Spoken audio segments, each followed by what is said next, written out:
Review. சின்ன பையனாக இருக்க நீங்களாம் ரிவ்யூ சொல்லவே ஓகே. ஃபஸ்ட்டு நெகட்டிவ் சொல்லிடலாம். ஃபஸ்ட்டு நெகட்டிவ் என்னன்னா இதோட சர்வீஸ் சென்டரில் ஒழுங்காக பார்க்க மாட்டேங்கிறாங்க.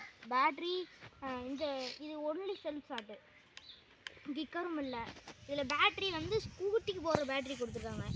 போய் பார்த்தாலும் ஒரு ரெஸ்பான்ஸும் கிடைக்கல. அப்புறம் இப்போ மாற்றி கொடுத்துருக்காங்க, இப்போ ஒர்க் ஆகுது. அப்புறம் கிளச்சு வந்து கொஞ்சம் டைட்டாக இருக்கும். அதுவும் இல்லாமல் நார்மல் கியர் பைக்கில் இங்கே பின்னாடி டிக்ரீஸ் பண்ண கொடுப்பாங்க, இங்கே இன்க்ரீஸ் பண்ண கொடுப்பாங்க. இப்போ நம்ம இதில் இப்படி அழுத்தி இப்படி பண்ணுறதை கொடுத்துருவாங்க. சேஞ்ச் என்ன வந்துருக்குன்னா இந்த பம்பர் சேஞ்சு.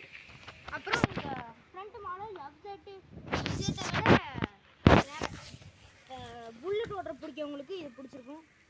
இங்கே பாருங்கள், இந்த கேப் எதுக்கு இங்கே பாருங்கள், டிசைன் பண்ணுறேன். நீங்கள் பாருங்கள், இந்த இங்கேயே டேப் இருக்குது. இந்த மாடல் பல பேருக்கு பிடிச்சிருக்காது. இது எஃப்ஜெட்டு எக்ஸ் எல்லாத்துக்கும் பிடிச்சிருக்கோம். இது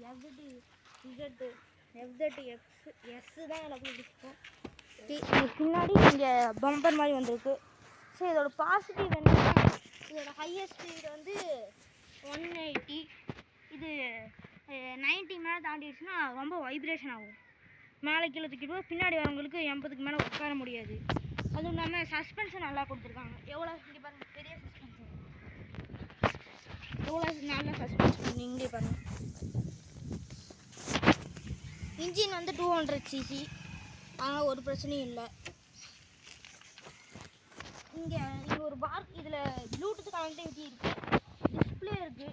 டிஸ்பிளேலேயே நம்ம எல்லாம் பார்த்துக்கலாம். இதுக்கு இது யமஹா ஆப்னு ஒன்று இருக்குது. அதுக்கு வந்து ஒரு நம்பர் கேட்கும், வண்டி நம்பர். அந்த நம்பர் இங்கே இருக்குது.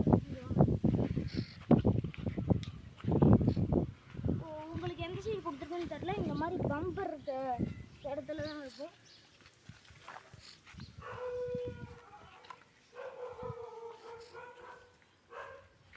ஓகே, இது யமஹானாவே எல்லாத்துக்கும் பிடிக்கும். ஓகே, இங்கே கொடுத்துருக்கோங்க பாருங்க. இதுலேயே நீங்கள் பார்த்தீங்கன்னா எவ்வளோ டயர் ப்ரெஷர், அது டயர் ப்ரெஷரு இது எவ்வளோ தாங்குங்கிறது கூட கொடுத்துருக்காங்க. இந்த நம்பர் இப்போதைக்கு அழிஞ்சிருச்சுன்னு நினைக்கிறேன். ரொம்ப நாள் ஆச்சு வண்டி வாங்கி.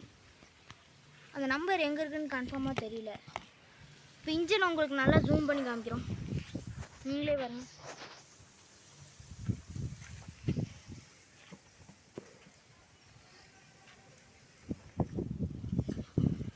இதோட ப்ரைஸ் வந்து பார்த்தீங்கன்னா 1,20,000. அது இது ஒர்த்தா இல்லைன்னு எனக்கு தெரியல. நீங்கள் பாருங்கள், நீங்கள் வாங்குறதுனா இது பெஸ்ட் சாய்ஸ்.